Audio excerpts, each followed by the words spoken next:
Em 20 anos, estivemos num carrossel de convulsões políticas. Surgiam e caíam líderes partidários e fomos chamados a eleições sucessivas.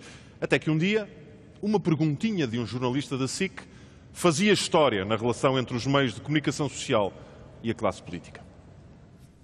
Quanto a mais é que vai ter o orçamento para a saúde? Desejavelmente, nós deveríamos poder atingir, num prazo tão curto quanto possível, um nível da ordem dos 6% do produto interno bruto em despesa de saúde. Isso é quanto em dinheiro?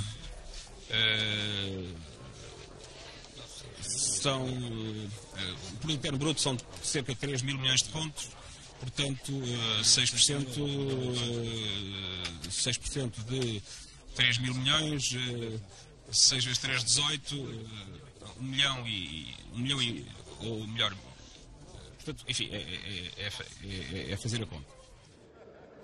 A gafe mais célebre da política portuguesa resultou de uma pergunta do Ricardo Costa. Olá, Ricardo, boa noite. Recorda-nos como isto aconteceu. Estava António Guterres em campanha. Em Coimbra. Em Coimbra. Em pré-campanha. Foi uma situação absolutamente fortuita. Eu e o Pedro Coelho tínhamos andado, quase há um mês que andávamos atrás de António Guterres, isto era um período de pré-campanha, e ele era uma espécie de entrevistado impossível. Nós já tínhamos pensado nas perguntas mais complexas. Preparado para tudo. Em todos os sítios, e ele sabia sempre a resposta, muito mais para perguntas muito mais difíceis do que esta. Isto era uma pergunta banalíssima, à qual estava eu e todos os jornalistas a pensar que António Guterres responderia com a maior das facilidades o número. Aconteceu uma gafe que em si não tinha história nenhuma. A gafe só teve história porque revelou o atrapalhanço do candidato a primeiro-ministro, revelou que as promessas que ele fazia, muitas delas não estavam quantificadas, que se prometia tudo e ainda hoje se promete tudo, mas revelou uma outra coisa mais estranha, e essa não depende seguramente do nosso mérito, mas mais do demérito da concorrência na altura. Deixa só precisar isto, toda a gente gravou este episódio. E acabámos por ter um exclusivo estranho. Foi o exclusivo mais estranho da minha vida, porque às 8 da noite, no Jornal da Noite, nós pusemos estas declarações no ar e mais ninguém pôs. Nenhuma televisão e nenhuma rádio. Portanto, acabámos por ter exclusivo de uma coisa que toda a gente tinha gravado. E isso é que foi muito estranho.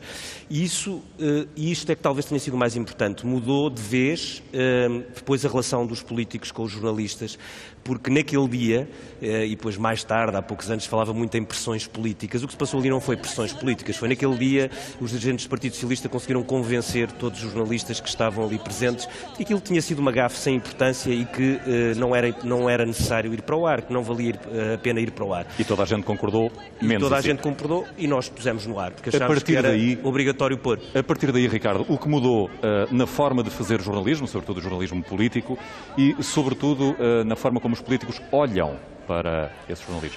Mudou muita coisa, algumas também para piores, ou seja, nos meses seguintes havia uma deriva dos jornalistas de quererem encontrar gafes em todo o lado onde elas não existiam, de quererem fazer perguntas também mirabolantes. É óbvio que estas coisas levam também às vezes a exageros de todas as partes. Agora, a partir daqui percebeu-se uma coisa: não é possível aos políticos esconderem uma declaração a partir do momento em que é dita, e que não é possível depois tentar controlar jornalisticamente. Acho que as coisas mudaram completamente. Hoje, com a internet, com televisões de notícias 24 horas, nem sequer é possível imaginar que uma coisa dessas fosse dita ao meio-dia e que uma televisão pusesse no ar 8 horas depois, sem que mais ninguém as transmitisse. Acabou o medo de fazer perguntas e, sobretudo, de usar as respostas. Ricardo, 6 vezes 3? 6 vezes 3, 18. Obrigado, Ricardo Costa.